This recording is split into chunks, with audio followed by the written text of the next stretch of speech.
John, what are you smoking on, and can I have some? Man, I get potential, all right? I get that Timofey's got a lot of potential, but we cannot mention Timofey and Timon Kosinski in the same sentence.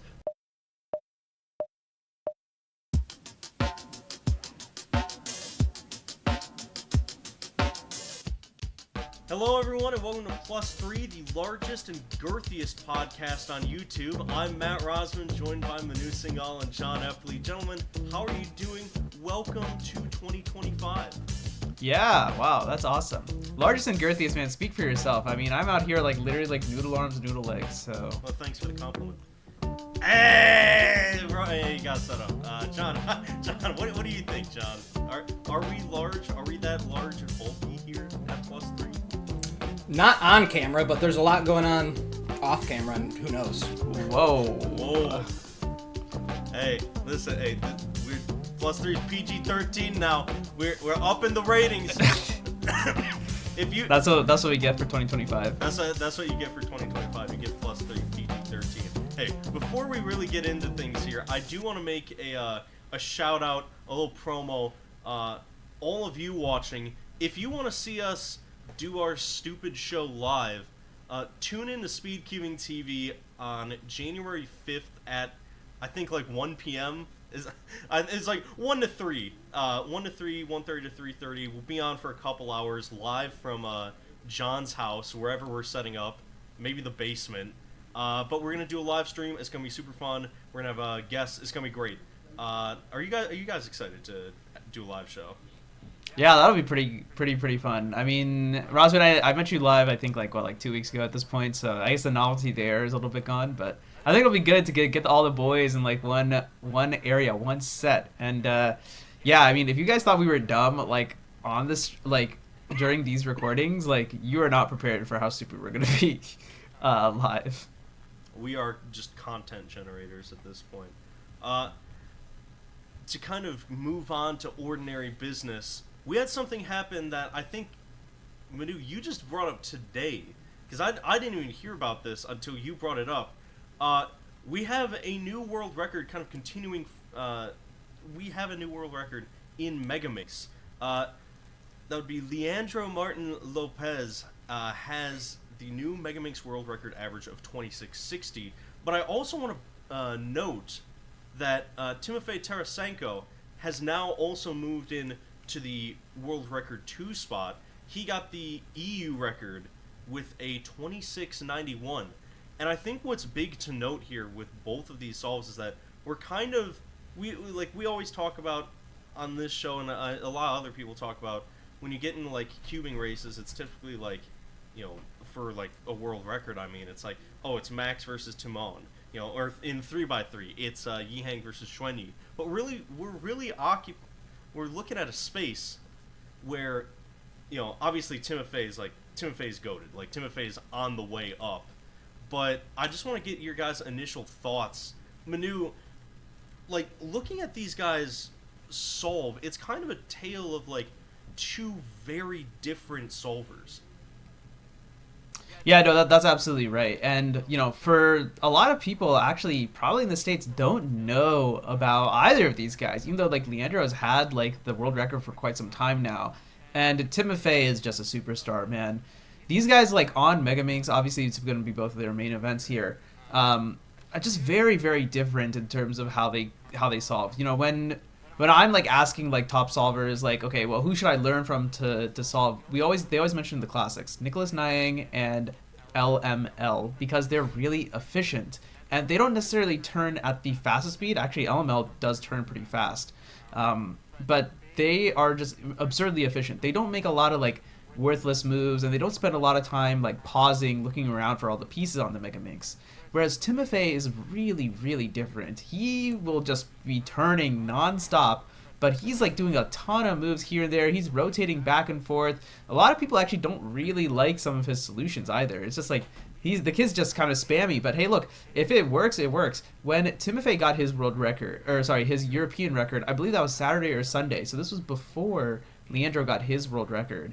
And at the time, Timofey was only 0.07 seconds off the world record average. So he could have had the world record himself. It was literally only on the 31st of December, the last world record of the year, that LML managed to pull this one out and kind of like put a little bit of distance between him and Timofey. But both solvers, very, very interesting. A tale of two solvers indeed. It'll be interesting to see how that kind of plays out going into the future as well. Yeah, what's interesting to see is Timofey is really an all-rounder. I mean, Big Cube specifically in Megaminx, but he's competing in all events, where Megaminx specifically, it seems like there's been guys that are like just Megaminx guys. There's not, I mean, other than Felix back in the denominating, it's kind of become more of a specialized event. But what's really cool about Timofey is he's just so fast that it's maybe not even the event he specializes in. He just sees a lot of a blue ocean and he goes and takes it. He goes, wow.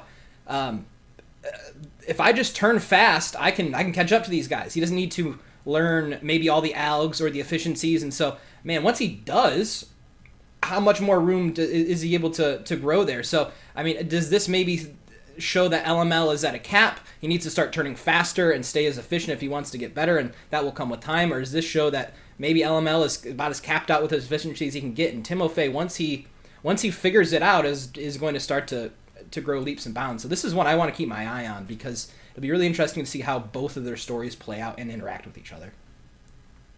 Yeah, I think, like, you look at these guys, and you, like you just mentioned, you know, you're talking about LML, like, kind of needing to develop that ability to turn faster. I don't think he's capped out. Okay, when you're dealing with really, with greats at what they do, and when you're dealing with the best solver in the world right now, he's going to find ways to improve that we're not prepared for, that we're not thinking of. And he's going to find ways to develop that efficiency. He's probably, like, you know, it would be foolish of him to not see his competition and see what his competition is doing to start closing the gap on him, and not try and apply that for himself.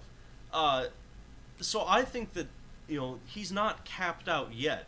We haven't seen, like, the true extent of his abilities, because we haven't seen him, again, obtain the same efficiency that Timofey is doing. Now, granted, if Timofey really develops in the way that we're thinking he's going to develop, like, especially going into next year, like, let's remember, Timofey, thus far, if Uzbekistan Nationals was counted, I think he's only done 11 competitions. Like, think about that for a second.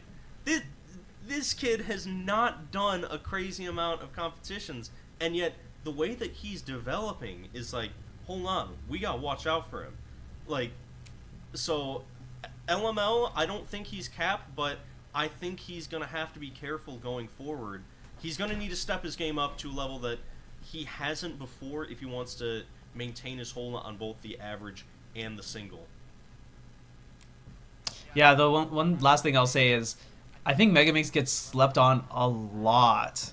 I think Megaminx is... I'm a bit biased because I just think Megaminx is so fun, but Megaminx, in my head, like, a lot of people probably put that as, like, less prominent as, like, 6 or 7, or in the same tier as 6 or 7. In my head, it's, like, moving up to, like, 4x4 and 5x5 level. Like, there's a lot of stuff that's going on with Megaminx, and it's very satisfying to watch it come together, and I think there's a lot of stuff that is yet to be explored. A lot of, like, the top solvers, like, are going to do, like, PLL or subsets of PLL, right? There's 151 Megaminx PLLs, so when we're talking about Alex sets, that's a pretty big Alex set already. But then there's, like, some people who are even starting to look into, like, subsets of those OLLs, too, and I don't even know how many OLL algorithms there are. So we're starting to move away from, like, you know, like, 4-look last layer is like, enough if you want to be, like, a sub-1 solver, right? Like, you don't really need a lot more than 4-look last layer, to the point where, like, we're moving down to, like, 2-look last layer. Well, probably 2-look last layer is probably a bit far away, but like 3-look last layer, like somewhere in between. I think it's just really interesting. So I think you all should be paying attention to that a little bit more. Wake up, everyone! I was gonna say, do people really put Megaminx in like the same tier as like 6 and 7? It's thought of as a big cube mainly because there's like so many. There's like I think there's like a somewhat comparable number of pieces. Yeah, but, well, I mean, I don't know. Like, I see this event and I see, like, things are getting more and more exciting. They're heating up. Like, I definitely agree with you that it's definitely rising to the level of, like, 5x5 and 4x4 in terms of relevance. I just don't see, like, some people putting it below 6 and 7 is insane to me. But Anyway, I want to move into something where I think it's going to tie in a little bit to what we're going to cover on the stream on Sunday, which is just a basic thing. It's a new year, end of 2024. We saw a lot in cubing this past year, and I just want to ask you guys, who do you think's the best? And you know what? I'll extend that to the viewers. Comment below. Tell us, who do you think was the best cuber of 2024? Manu, let's start with you. Who do you think? Dude, I think if you think it's anyone other than the current world record holder, Yiheng Wang, you are on something. I mean, look, he's just ridiculous. He's just absurd. We did not have this conversation of who is going to get sub 4 average, and we almost thought it could happen even this year. Like, what's going on, right? Like, the man is just ridiculous. He's survived controversy after controversy, and he's just pure skill. And that's all there is to it, right? Like, you can say, like, oh, like, he competes in China or whatever. He gets, like, some of these, like, favorable, like, conditions where, like, maybe the delegates don't look at certain things as strictly. But at the end of the day, I think he is just skill. He knows how to take advantage of the lucky situations which are present in all scrambles, right? That happens to everyone, or at least theoretically can happen to everyone. And he knows how to make himself... Rather, he knows how to make the most of, like, the moment that he's put in. I think we've seen him kind of grow a lot since he lost the World Championships in 2023 to Max Park by 1/100th of a second, right? Think about that, what that has to do to, like, a 9-year-old's mind. And he's back with a vengeance. And, I think it's been a long time since someone has been such a clear favorite to win the World Championships. And it's just him versus literally the rest of the field at this point. So if you don't think Yiheng is the best cuber, then we got something to talk about. I mean, we do have something to talk about, both today and on the stream, because what does best even mean, right? I mean, it's so vague. So is Yiheng the most prominent cuber out there? Absolutely, if you're just watching the big headlines. But I think if you're really paying attention to the sport more, there's a lot of interesting stuff going on there too that I want to shine some light on. So at first, I was thinking of picking Timon. He came out and he showed up at all these major competitions. He came to North America, Europe, Asia. He was going to show up on your home turf, and he was going to show you what he's about. And that was incredible. Maybe he wasn't breaking the same 3x3 record Yiheng was, where it's keeping him really in the spotlight. But I think Timon was really, really dominant and traveled and showed what he was about this competition season. But I think my pick for best cuber, if I had to just pick one to highlight, is who we talked about earlier in Timofey. 10, 11 competitions so far. He's number one in his country in most of these events. He's coming up on world record holder for many events. He's top 10 in a lot of these big cubes. And again, he has just such a high potential ahead of him. That's who I'm really excited to see. Maybe I'll give the award to best cuber of 2024 to Timon, but look out for best cuber of 2025 for Timofey. I can't. All right, hold on. We gotta run that back. Oh, he's red in the face. He's got something to say. John, what are you smoking on? And can I have some? Man, I get potential, all right? I get that Timofey's got a lot of potential, but we cannot mention Timofey and Timon Kosinski in the same sentence. It's like what you were saying. Timon is going to go anywhere in the world and prove that he is the best. And if he doesn't get number one, God knows he's going to get podium, right? There is no one right now who kind of controls more of cubing, and in both, publicity, in both his ability to compete at any stage, big or small, anywhere in the world. There's no one like Timon. I mean, we could sit here and talk about, like, I've sat here and said that there's a strong argument for Luke Garrett being the best all-around cuber in general, but if we're just looking at this past year, like, I think Timon really has it. Look, and let me not forget, like, obviously, Yiheng has done so much this year to kind of bring 3x3 and 2x2. Let us not forget 3x3, 2x2, and even pure minx he's getting really, really great at. He's bringing, like, the realm of possibility and how quick these cubes can be solved, he's reaching levels of insanity we didn't think were possible. And do I think that he's probably going to take the crown at Worlds 25? Of course, because who else will? That said, speed solving is more than just 3x3. It's more than just one event. It's everything. And I think Timon just has a command and has an ability to do things that no one else is willing to. Yinhang, for as great as he is not going to pull up to Minnesota and do knack, right? He's not doing that. But Timon's going to NA. He's going to the Asian Championships. He is going everywhere, and he is showing everyone why he's the boss, all right? The Polish prodigy will not be stopped. Now, I'm not saying that for 2025. I don't know if he's going to continue it. We're probably going to have more discussions like that on stream Sunday. But for me, stop it. There's only one choice, you know. I'm sorry to disrespect the greatness of Yihang, but there's only one choice. It's Timon Kosinski. And I will not hear any other objections. All right. Fair enough. Whatever you say. Whatever you say. All I'm saying is that the viewers are gonna have a fun time with this because A, there's like so many cubers, right? So I think it'll be really, really interesting to hear from you all in the comments. But B, if like this is exactly the type of content that I was thinking is gonna end up in the live stream. Like it's gonna be this, but like even more like subjective and charged. So it's just gonna be really fun. I'm looking forward to it. I want to throw in an honorable mention to Tyler Rose, by the way. If you guys don't know who Tyler Rose is, man, look him up. I think he's gonna have a big 2025. Shout out Tyler. Yeah, maybe unironically. Yeah. he was improving. Like what wasn't it like the last Michigan Mini or one of the competitions he did? Like he set like a bunch of PRs. Yeah, that was recent, wasn't it? It was like a month ago, like month and a half ago, I think. So yeah, I don't remember. Tyler's on the up and up. Like Tyler might have Shout a out better T-Rose. He'll be at the live stream too. Yeah. Tyler will be for context. Tyler will be producing us at the live stream to make sure it doesn't go horribly wrong. So anyway, again, Sunday, January 5th, 1 p.m. Watch. Eastern time.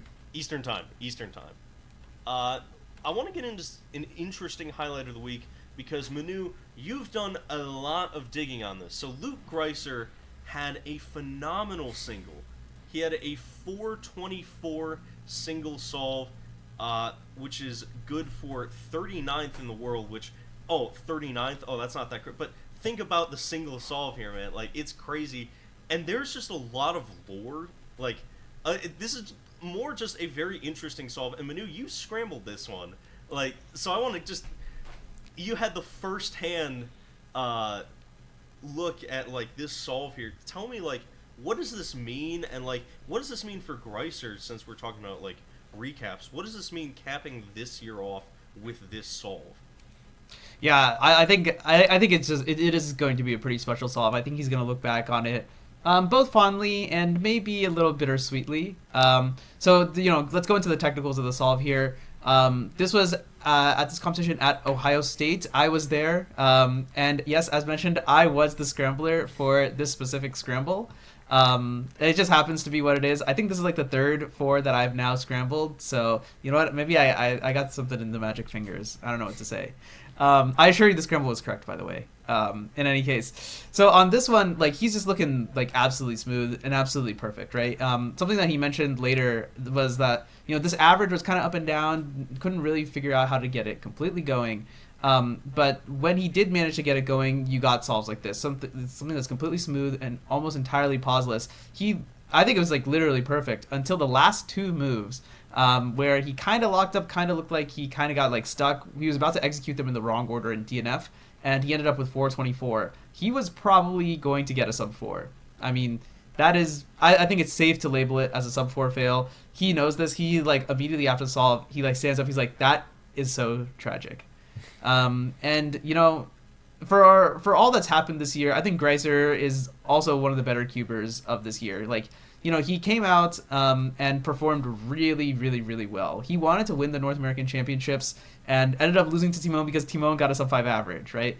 But he performed very, very well. He podiumed at the North American Championships. He was very ecstatic about that. He's had some great results recently, so I think all of this points towards like him having a really good 2024 and looking forward to 2025. He looks like ready as ever.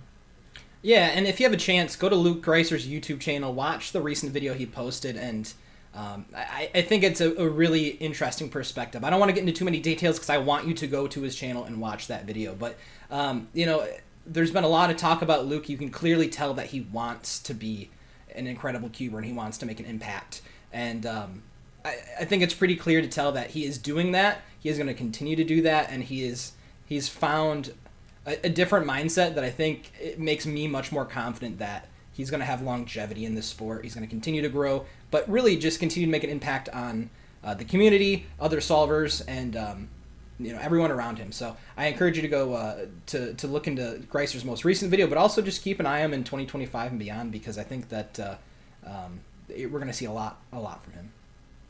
Yeah, I think that this whole year for Greiser has been it has been a really big comeback year. And like we've talked about before, and I think there are videos on Speedcubing TV talking about it. It's been a real big year, and I think just having this solved, having a really strong result to cap off this year with, it's like both of you are saying, we're gonna see really great things from Greiser next year. Again, congratulations to him on this single solve. I guess the last thing that I want to say is first, tell us in the comments, who you think the best cuber of 2024 was, but also come join us on Sunday, man. 1 to 3 p.m. Eastern Time. We're going to be broadcasting live +3 on Speedcubing TV. It's going to be great. It's going to be fun. We're going to have, not loads of guests, but we'll have some people on. Do you think we could sucker Marinette? Is Marinette coming? Is he going to come and do that? He'll be in California. Oh, maybe call man. Maybe you can call in. Maybe we can have him call in and offer some hot takes, which I'll disagree with. But anyway, I think that's gonna cover it for the first episode of +3 in the new year, in 2025. Again, be sure to comment, subscribe to Speedcubing TV. Thanks for watching, and Happy New Year, everybody. Happy New Year, all.